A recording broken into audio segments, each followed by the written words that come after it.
tells his story, and I think maybe you will resonate with it. I think maybe you will also be a bit surprised by how it unfolds.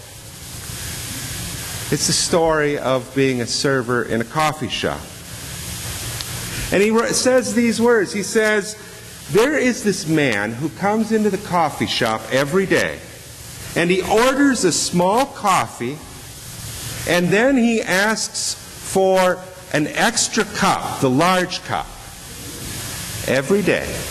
And he goes over and he puts a little bit of cream in his small cup of coffee. And then he puts whole milk or 2% milk to the top in his extra large cup. And then he leaves. Recently, Lucas says, I got promoted to shift lead and I was tired of seeing him steal a cup of milk every day. It kind of seemed like shoplifting to me. So when he asked for the extra cup one day, I said to him, you know, if it's for your milk, I have to charge you for that. Before we get to the response to that, some days you know it, I know it. Some days it's not world peace that is our major issue. It's not global warming. It's not a stagnant economy with mounting national debt that troubles our souls. Some days it comes down to the little things in our lives that challenge us, that wear at us, that chip away at our calm and equilibrium. Paul concludes his letter to the people of Ephesus, remembering that they live in challenging times. If he was alive today and here today, he would know that this is the week of school starts and trying to get kids back into that routine of bedtime and getting up and going out and getting the school supplies and trying to find the things that are listed on the list and trying to find the clothes that the other kids are kind of wearing too that will help kids fit in and all of that sort of thing.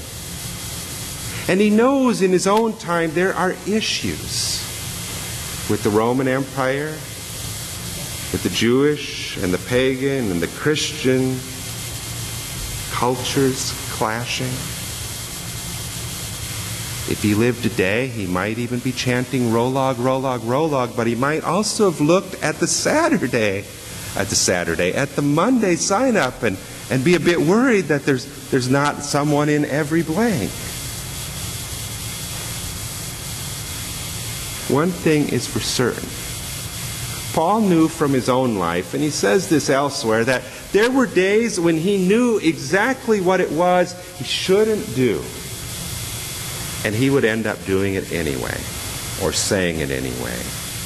And there were days he knew exactly what he needed to do, and he would fail to do it. And then there were days, and he spoke of this as well, that his saving grace was Jesus, who helped him get it right on some occasions. And without Jesus, he tended to fail all the time. And it is in that kind of humble moment that he begins to tell his fellow Christians at Ephesus and us how to dress as Christians. Put on the full armor of God so you can stand against the devil's schemes. Shoes that will help us walk in peace. A breastplate that will protect us from the little things that chink away at our calm each day. Holding a shield to guard against stinging arrows. Truth as a buckle and a belt to hold everything together.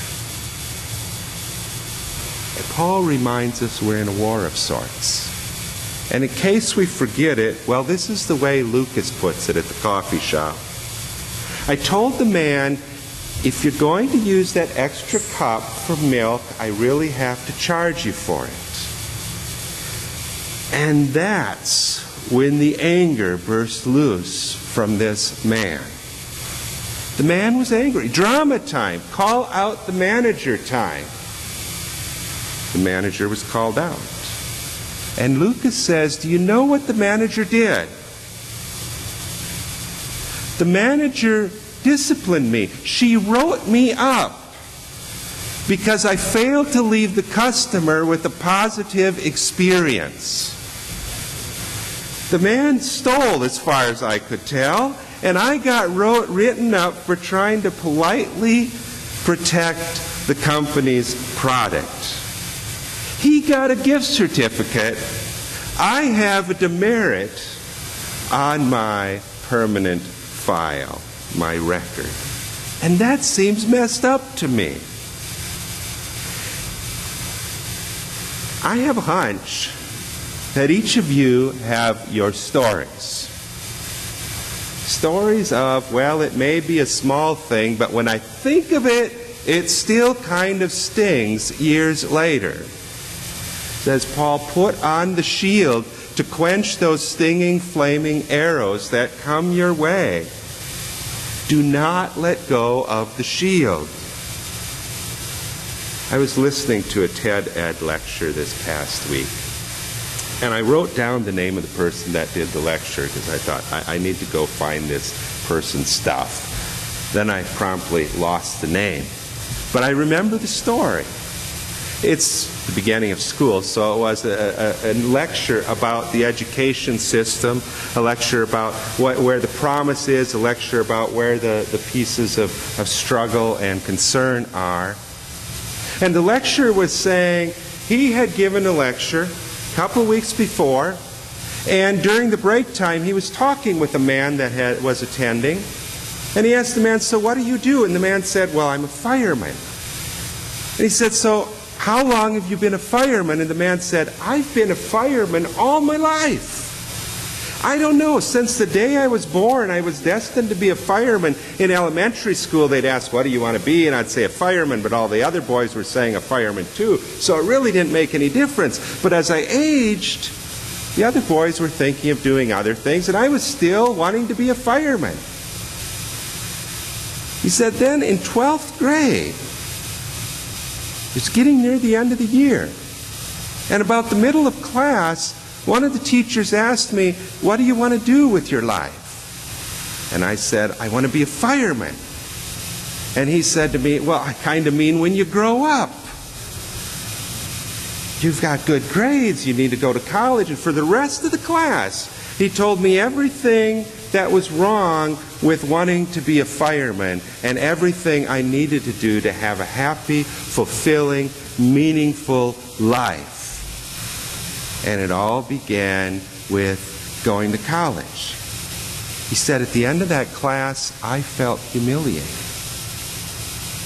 And then at the end of the school year, I went into fireman training, and I became a fireman. He said, I hadn't thought about it much, but I thought about it as I was listening to you today. He said, you know, I thought about that teacher because this was over 20 years ago, but I thought about him because 2 weeks ago, I saved his life. Our truck was the first on the accident scene. I even saved his wife's life. He said, I think maybe he has a little better impression of me now. That is a story about the armor of God. A reminder that the armor of God outlasts the assault of stinging arrows, outlasts life's little and large humiliations and frustrations and setbacks. Even if the arrows keep coming for a lifetime, God's shield will not fail us if we choose to hold on to it. Even if the enemy tries to chink away at our breastplate of righteousness night and day, God will not fail us.